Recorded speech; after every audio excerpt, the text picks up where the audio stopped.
বাংলাদেশ ক্রিকেটে যখন চলার কথা বিপিএলের রোমাঞ্চ, কিন্তু মাঠের পারফরম্যান্সের বদলে আলোচনার কেন্দ্রে উঠে এসেছে ক্রিকেটারদের মাঠের বাইরের কর্মকাণ্ড। মুস্তাফিজুর রহমান ইস্যুতে বাংলাদেশ যখন ভারতের সফরে না যাওয়ার অবস্থান নেই, তখন তামিম ইকবাল মন্তব্য করেন ক্রিকেটের স্বার্থে ভারতে যাওয়া উচিত। তামিমের এই মন্তব্য যে কতটা ভুল ছিল তা দেশের ক্রিকেট প্রেমীরাই বুঝিয়ে দিয়েছেন। তবে সেই বক্তব্যের জেরে বিসিবি পরিচালক নাজমুল ইসলাম তামিমকে দালাল বলার পর থেকেই পরিস্থিতি আর উত্তপ্ত হয়ে ওঠে।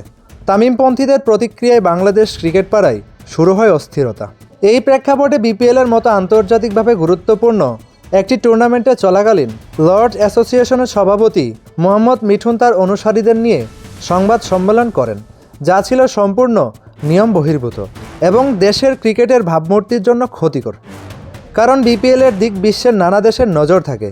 এরপর বিসিবির পরিচালক নাজমুল ইসলামের পদত্যাগ দাবি করে আলটিমেটাম দেওয়া হয়, যা বাংলাদেশ ক্রিকেটকে আরও বিব্রতকর পরিস্থিতিতে ফেলে দেয়।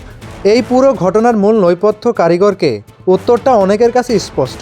খান সাহেবের নেতৃত্বে চট্টগ্রামে আন্দোলন হয়েছে, তার ইঙ্গিতে ক্রিকেটারদের ফেসবুক পোস্ট এসেছে এবং বিসিবি পরিচালকের পদত্যাগের আলটিমেটামও মূলত তার ইশারাতেই।